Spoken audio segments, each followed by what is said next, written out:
Community Vlogmas, December 12th, 2019. And our question is, and what has been your most embarrassing moment?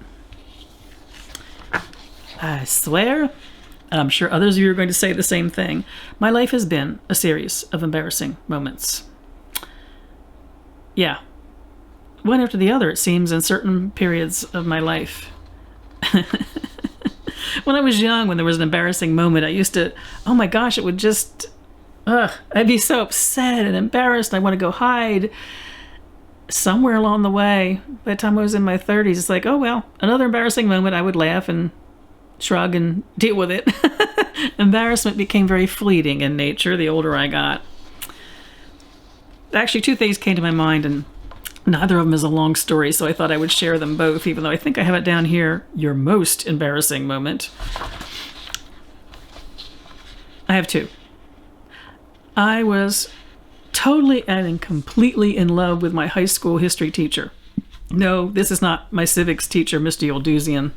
This is, I think it was American history or something like that. Mr. Hamlin. He was young and good looking, probably only like 4 years older than those of us in the class. Oh my gosh, I loved that man. But I was extremely shy. Probably went the entire school year, never making eye contact with him once. I guess I honored him by getting straight A's, but there was never anything beyond that, because just looking at him I would stutter and do what I was known for, which is break out in hives. One day I was coming down the steps at school, had a mini skirt on, it was those days, and moccasins. Moccasins that had just the hide on the bottom, there was no sole. I was coming down concrete steps. Well, Miss Annie managed to lose her footing at the top of a flight of steps and went flying the length of those steps. Ba-bum, ba-bum, ba-bum, ba-bum, ba-bum, ba-bum. The mini skirt came over my head, books are flying. I get to the bottom into a soft landing.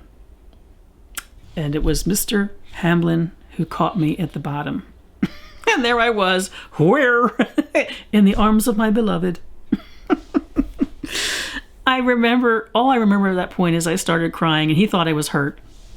Carried me, which didn't make this any better, by the way, to the nurse, where we, of course, found out there's nothing wrong with me except I was embarrassed.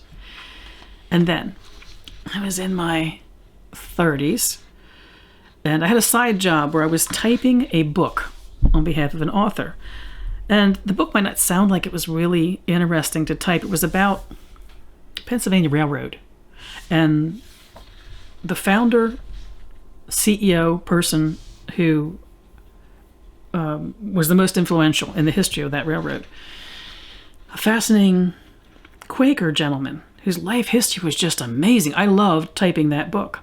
Mind you, this is back in the days where it was typing. It was typing and erasing and ditto paper and carbon paper, I should say. It was not an easy thing. You literally got blisters on your fingers doing that kind of job.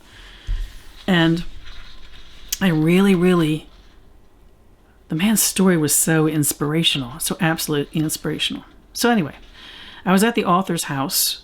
We were going over work I was bringing in, the chapter I typed or whatever, and this elderly gentleman came into the room.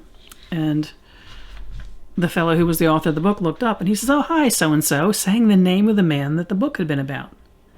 Well, Annie, because even in her 30s, still was as unsuave as she'd ever been, and as unsuave as she still is, turned to this man and said, "I thought you were dead." And as those words came out of my mouth, they were here, just left, I thought, oh no, I just said that. I was meeting literally one of the heroes in my life by the way he lived his life. And the only thing I could think to say was, I thought you were dead. Not a shining moment. However, I was getting better at embarrassment by then. There was no hives. I was like, oh, crap. Although that's not the word I was thinking in my head, but I won't say it because we're on YouTube. Yeah. I was like, you just did another thing, you know?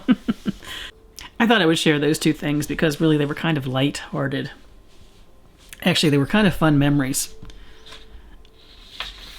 I wish you all mirth and reverence. Merry part.